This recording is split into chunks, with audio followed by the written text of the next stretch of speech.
Dear viewers, আজকে one more important lesson নিয়ে আলোচনা করব।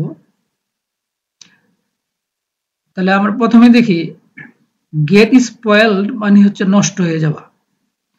get মানে হওয়া, তাহলে get spoiled মানে নষ্ট হয়ে যাওয়া। His getting spoiled, সে নষ্ট হয়ে যাচ্ছে।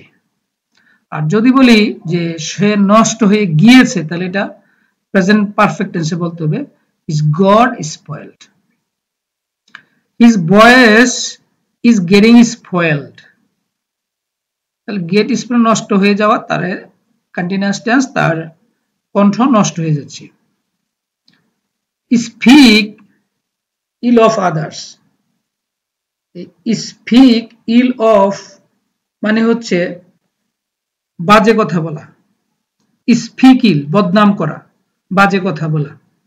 তাহলে they speak ill of you, তারা they speak ill of you, তারা আপনার বিষয়ে বাজে কথা বলে। He makes fun of you. make fun মানে হচ্ছে মজা করা, যে সে আপনাকে নিয়ে মজা করে। He makes fun of you, সে আপনাকে নিয়ে মজা করে বা তামাশা করে। do fun হবে না, make fun. never cross mind মানে হচ্ছে মাথায় না আসে মন বিষয়টা। it never crossed my mind to meet him, তার সাথে দেখা করার কথা তো আমার মাথায় আসেনি। এখানে আমরা আরো কয়েকটি ইম্পর্টেন্ট লেসন সেন্টেন্স আমরা দেখব। it never crossed my mind to go there, ওইখানে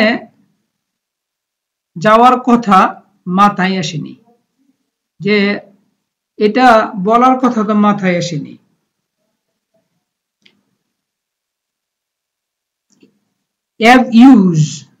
abuse মানে আমরা জানি যে বকাঝকা করা, গালমন্দ করা।